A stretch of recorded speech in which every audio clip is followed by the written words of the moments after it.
vamos a adentrarnos en los pasillos del poder en Francia, un lugar donde la reputación, bueno, lo es todo. Y ahí tenemos a un senador, con una carrera que parece de oro, invitando a una compañera a su casa. La excusa, celebrar que la han reelegido. Todo muy normal, ¿verdad? Pues no. Lo que pasó esa noche fue una auténtica pesadilla, que acabaría destapando una realidad terrible y, ojo, provocando un cambio histórico en la ley. Esta es la historia de cómo cayó Joël Guerriau y de la increíble valentía de Sandrine Josso. Creí que iba a morir. Es que se te hiela la sangre. Con estas palabras, la diputada Sandrine Josso lo resume todo. Todo el terror de esa noche. Una noche que sencillamente nunca debió ocurrir. Y esta frase es nuestro punto de partida. Porque no vamos a hablar solo de un crimen, sino de algo mucho más profundo. La traición a una confianza que se había construido nada menos que durante 10 años.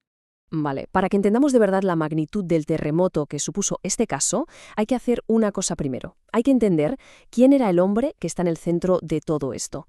Porque antes de ser un acosado, Joël Guerriau, era la personificación del éxito, del poder, de lo que se llama el establishment francés.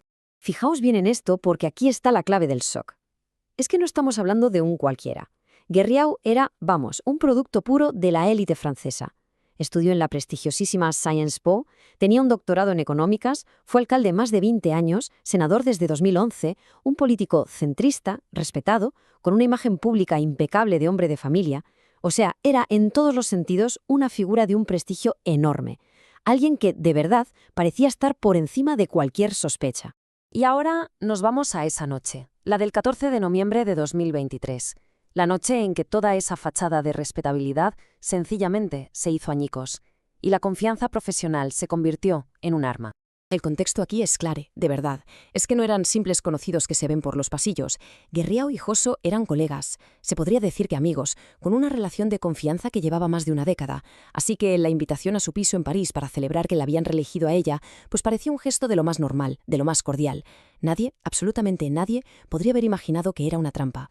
Lo que pasó a continuación es de película de terror, pero sobre todo demuestra una lucidez y un instinto de supervivencia que son de verdad extraordinarios.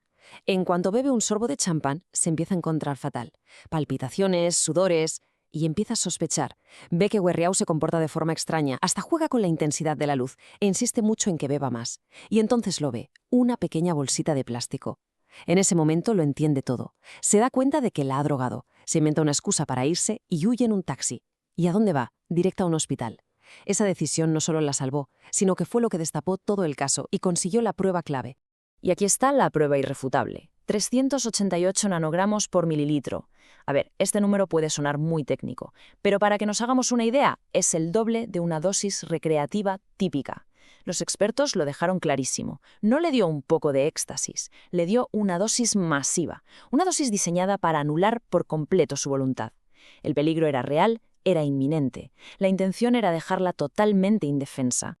Claro, con una denuncia y una prueba toxicológica así de contundente sobre la mesa, la maquinaria se puso en marcha. A Guerriau le levantaron la inmunidad parlamentaria y empezó la investigación. Y su defensa tardó muy poco en hacerse pedazos por culpa de las pruebas digitales. Y aquí es donde la historia roza lo surrealista, de verdad. La defensa de Guerriau, que los expertos calificaron de inverosímil, era, juzguen.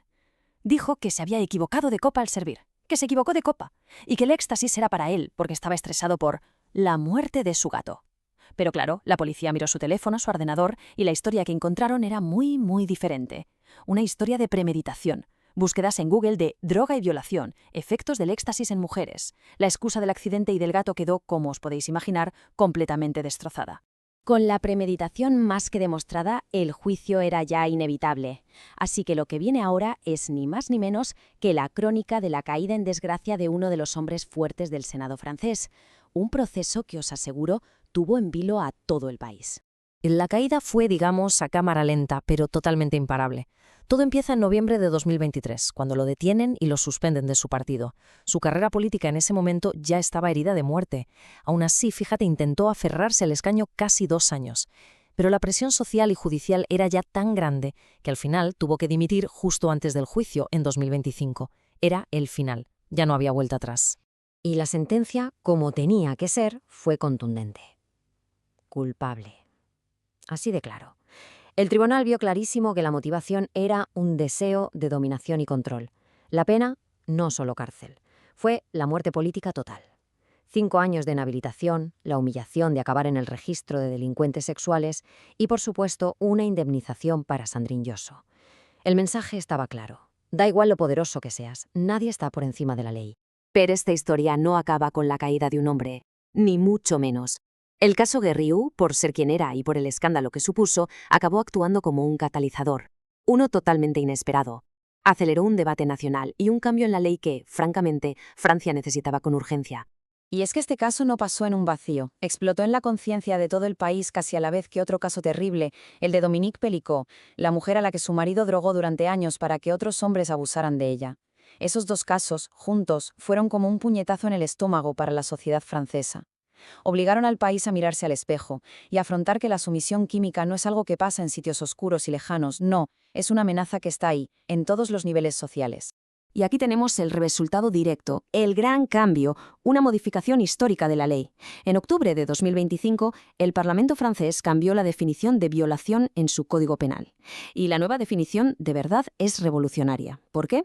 Porque pone todo el foco, toda la importancia en una sola palabra: consentimiento. Para que veamos la diferencia, que es abismal. La ley de antes solo consideraba violación si había violencia, coacción, amenaza o sorpresa. Esto dejaba a muchísimas víctimas, sobre todo de sumisión química, en un limbo legal terrible. La nueva ley acaba con todo eso. Se basa solo en una cosa, el consentimiento. Dicho de otra forma, si no hay un sí claro y libre, entonces es un no, así de simple y así de potente. Y esta frase del fiscal Benjamin Coulon lo resume todo a la perfección. La verdad es que envenenó intencionadamente a la señora Josso con fines sexuales. No hay más. Se acabaron las excusas del gato, del estrés o de la copa equivocada. Fue un acto deliberado, con premeditación y con una intención sexual clarísima. La justicia no tuvo ninguna duda. Al final, el caso de Joël Guerriau nos deja una lección muy clara. La sumisión química no es un crimen de ambientes marginales. Pasa también en las cenas de la élite, entre gente respetable. Y los deja con esta pregunta para reflexionar. ¿Cuánta valentía se necesita para cambiar una ley? Porque la decisión de una sola persona de huir, de ir al hospital, de denunciar y de hablar públicamente no solo sirvió para meter a un culpable en la cárcel, sirvió para romper un tabú y para ayudar a cambiar la ley, protegiendo así a todo un país.